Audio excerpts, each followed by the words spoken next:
au-devant du détroit que vous appelez les colonnes d'Hercule, une île plus grande que la Libye et l'Asie. Dans cette île Atlantide régnaient des rois d'une grande et merveilleuse puissance.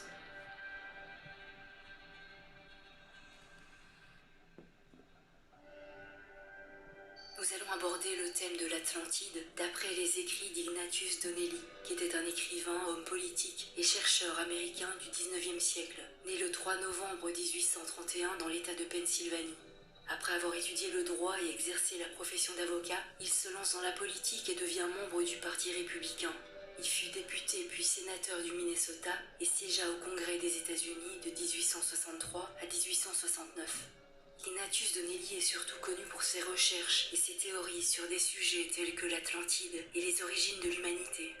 Son livre publié en 1882, Atlantide, monde antédiluvien, a suscité un grand intérêt et a contribué à populariser le mythe de l'Atlantide auprès du grand public, bien que critiqué par ses homologues. Donnelly est considéré comme le plus important écrivain et théoricien de l'Atlantide du XIXe siècle. Bien que Platon soit la source suprême du mythe de l'Atlantide, on accepte que l'atlantologie, l'intérêt moderne pour l'Atlantide et l'étude de celle-ci, est née presque entièrement de l'héritage laissé par Ignatius Donnelly.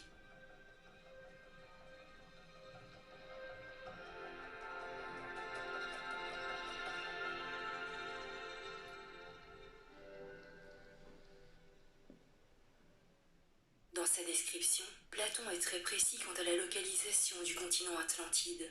Il se trouvait au beau milieu de l'océan Atlantique, submergé suite à un cataclysme.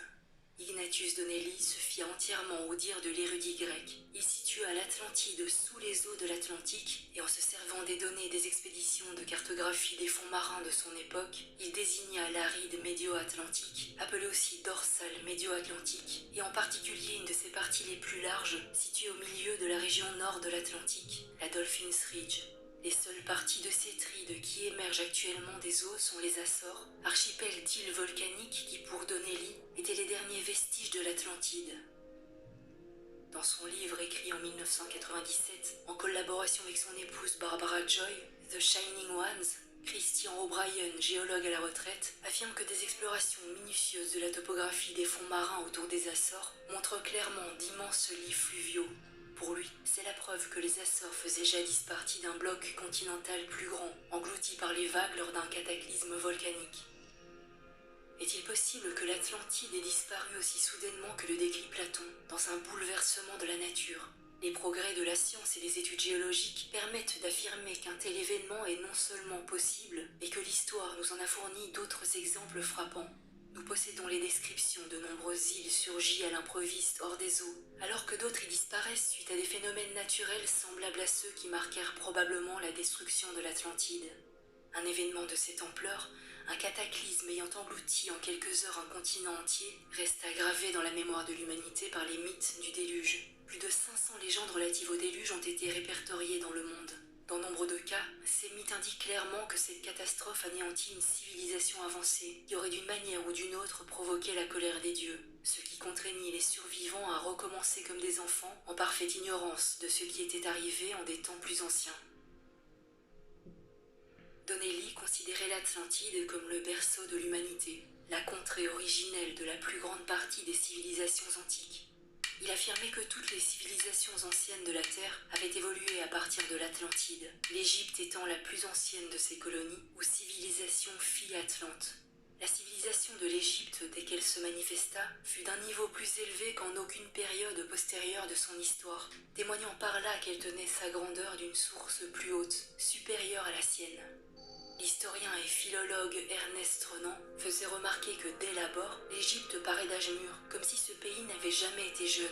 Sa civilisation n'a pas d'enfance et ses arts n'ont aucune période archaïque. Elle est née mûre, comme sortie de nulle part avec un haut degré de sophistication. Cette civilisation égyptienne doit, semble-t-il, précisément sa maturité à l'Atlantide, et le peuple égyptien ne fut pas capable de la maintenir au degré élevé qu'était le sien quand il l'a reçue, d'où sa décadence au fil des siècles. D'après Donnelly, l'Atlantide était la source originelle de toute invention, de toute connaissance humaine, depuis la métallurgie et l'agriculture à l'architecture, etc. Durant des millénaires, l'humanité n'inventa rien et ne fit que perpétuer, conserver l'héritage de cette civilisation merveilleuse. Pour l'auteur américain, le symbole le plus manifeste de l'héritage atlante, partagé de l'ancien monde et du nouveau monde, était la pyramide. On trouve par exemple des pyramides dans l'ancien royaume africain de Kouch, le long du Nil. Elles ont la forme de Ziggoura dans l'ancienne Mésopotamie et à Sumer. Elles ont les formes de Silbury Hill et Newgrange en Angleterre et en Irlande. En Inde et à travers le sud-est asiatique, leur style est très particulier. Ce sont les stupas bouddhiques d'Angkor Wat au Cambodge et de Borobudur en Indonésie. Les pyramides sont encore présentes en Chine ou au Mexique, au Guatemala, au Honduras, au Belize et au Salvador, le long du Mississippi et dans la région côtière péruvienne. Certains voudraient également en voir en Bosnie ou en Antarctique, qui sait. Comment est-il possible qu'une construction aussi particulière et imposante que la pyramide ait été élevée à des endroits aussi dispersés du globe?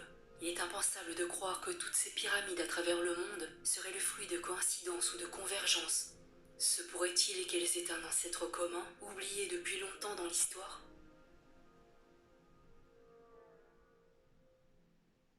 On remonterait jusqu'à l'Atlantide, l'origine des langues anciennes et leurs descendantes modernes. Un élément essentiel de la théorie de Donnelly était que le langage et l'écriture provenaient d'une source unique, ce dont attesteraient les similarités interculturelles. Comment peut-on, par exemple, en dehors de l'Atlantide, expliquer la présence en Europe des Basques, qui n'ont aucune affinité linguistique avec aucun autre peuple du continent européen, mais dont la langue est similaire aux idiomes de l'Amérique, notamment la langue maya? Cela pourrait laisser entendre que, suite au déluge, les rescapés de l'Atlantide se réfugièrent de part et d'autre de l'océan, en Amérique et sur les côtes occidentales de l'Europe, perpétuant leur langue originelle avec quelques variations. D'après Donnelly, le suffixe « ad » se rapprochait linguistiquement de Atlantide, Ad se référant probablement à Atlas, le premier grand roi de l'Atlantide. En tenant compte de cette constatation, il remarque que de nombreux peuples anciens utilisaient cette syllabe dans leur langue. Les premiers habitants de l'Arabie descendaient des Hadites, ou Had, dont la capitale était Hiram, la cité perdue des 1000 piliers. Les Perses s'appelaient le premier homme Adama. Adon était l'un des noms du dieu suprême des Phéniciens, d'où était dérivé le nom du dieu grec Adonis. Le point focal de la religion égyptienne était le dieu du soleil, Ré ou Ra, que Donnelly liait au culte solaire d'origine des Atlantes, mettant aussi en évidence la similarité avec le nom du dieu solaire hindou Rama. Il affirmait aussi que Thoth était censé avoir été un dieu étranger qui avait inventé l'alphabet et l'avait introduit en Égypte. Selon lui, le nom original de Thoth était Athotis, en lien linguistique avec l'Atlantide. Les Indo-Européens sont les locuteurs présumés de l'Indo-Européen commun ou proto-Indo-Européen, une langue hypothétique considérée comme l'origine unique des langues indo-européennes actuelles. Le sanskrit, l'arménien, l'albanais, les langues celtiques, les langues germaniques, les langues helléniques, les langues romanes. Selon Donnelly, les ancêtres des Indo-Européens, les anciens Ariens, descendaient en ligne droite des Atlantes, fait prouver par les noms donnés aux premiers hommes dans diverses cultures indo-européennes. Pour les hindous, le premier homme fut Adima, sa femme Eva. Ils habitaient sur une île qu'on dit être Ceylan. Ils la quittèrent et atteignirent le continent. Mais alors une grande convulsion de la nature survint et toute communication avec la mère patrie leur fut à jamais coupée. Il semble qu'il y ait ici un souvenir de la destruction de l'Atlantide. Selon Donnelly, le dieu suprême des Phéniciens, Adon, était apparenté au dieu grec Adonis et au groupe de divinités hindoues, les Aditya. De nouveau, le lien Ad est présent. L'assyriologue George Smith, dans son récit chaldéen de la création, chiffré d'après des documents babyloniens, démontre qu'il y eut une race primitive d'hommes de couleur sombre au commencement de l'histoire chaldéenne, et que ceux-ci, les Almat-Kakadi, étaient connus sous le nom d'Admi ou Adami. C'était la race de la chute originelle et ils se distinguaient des Sarkou, race au teint clair.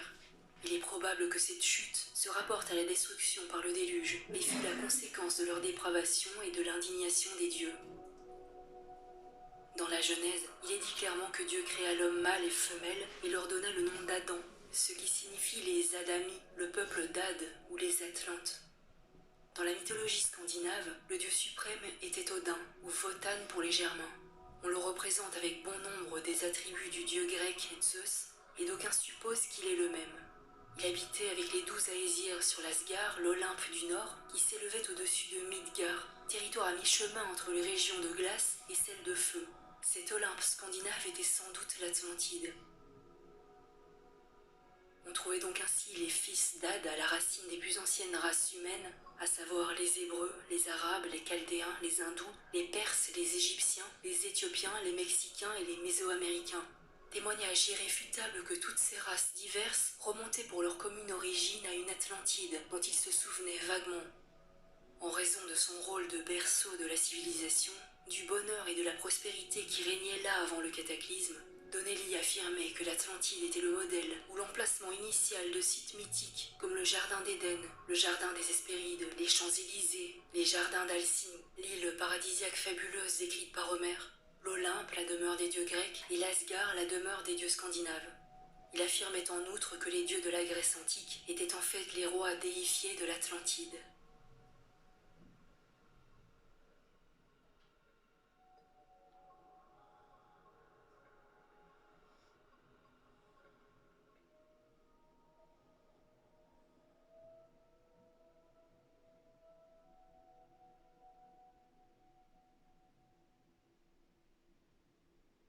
Les côtes occidentales de l'Atlantide n'étaient pas très éloignées des Antilles.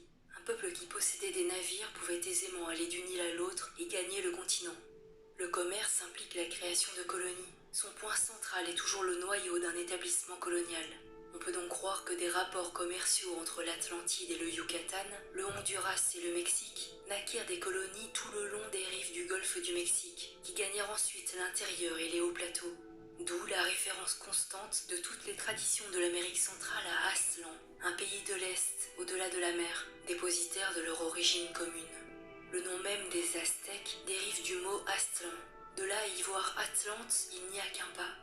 Cette région, Aztlán, survivait dans la mémoire de ces peuples comme une terre de beauté et de félicité où leurs ancêtres avaient vécu en paix durant des générations. Voici quelques éléments qui, selon Donnelly, appuieraient l'idée que l'Égypte était également une colonie atlante.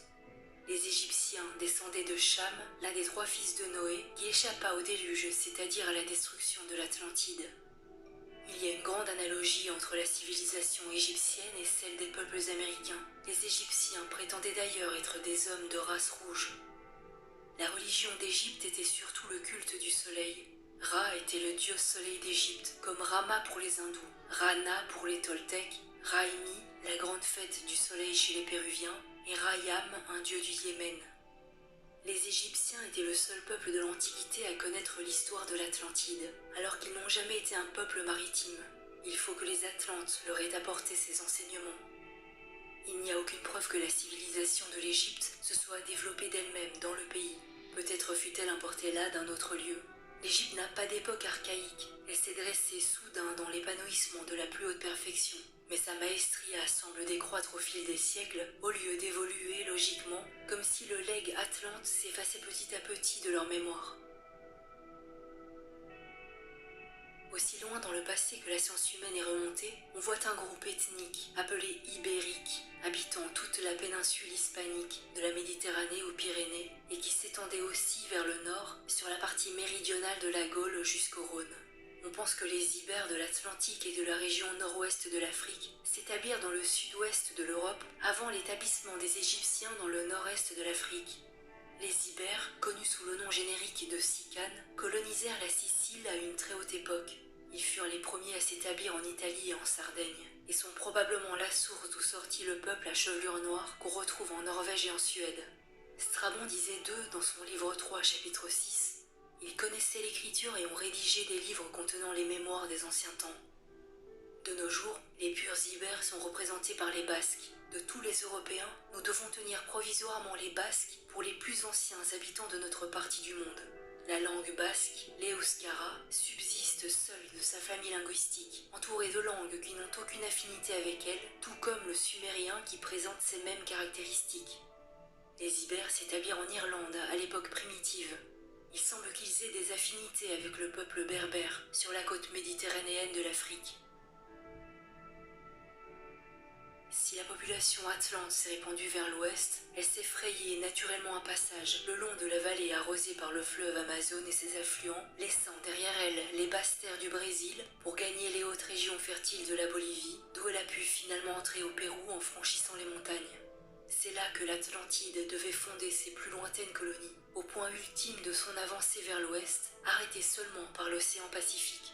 Selon Donnelly, les descendants du peuple issu de l'Atlantide installé au Pérou sont les Quechua. Il fut un temps où la nation Quechua occupait un territoire d'une longueur de plus de 3000 km. Quand les Espagnols y arrivèrent, toute cette région était un empire prospère. Les compagnons de Pizarro rencontrèrent partout les preuves d'une civilisation remontant à une haute antiquité.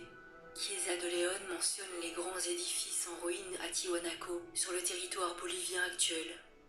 Donnelly énumère une partie des incroyables constructions du Pérou, précisant que lors de l'arrivée des conquistadors au XVIe siècle, les autochtones affirmaient que ces édifices avaient été bâtis par des hommes blancs et barbus qui vinrent s'installer là bien avant l'époque des Incas et y fondèrent une colonie.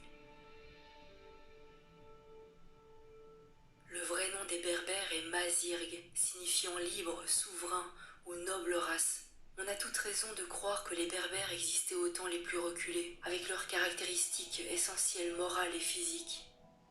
Platon nous dit que l'Atlantique et l'île Atlantide durent leur dénomination à Atlas, le fils aîné de Poséidon, fondateur du royaume.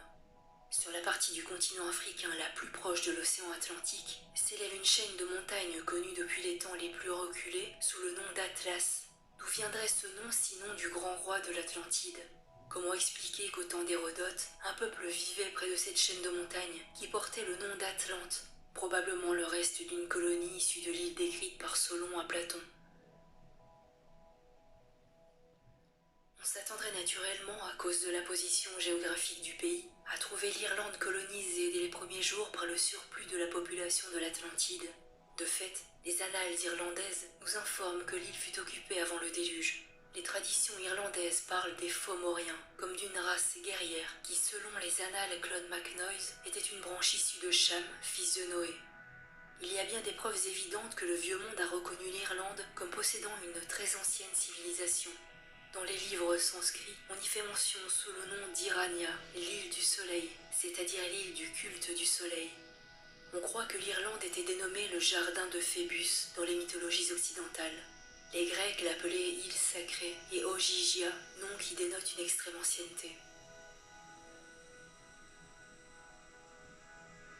D'après Ignatius Donnelly, l'un des premiers théoriciens de l'Atlantide, les vrais antédiluviens ont donc été les fondateurs, les créateurs de presque tous nos arts et notre science. Ils ont généré nos croyances fondamentales, ils furent les premiers civilisateurs, les premiers navigateurs, les premiers marchands, les premiers colonisateurs de la Terre.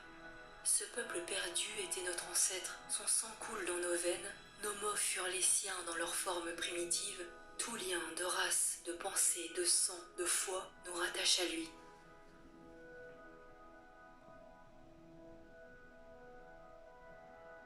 N'oubliez pas de mettre un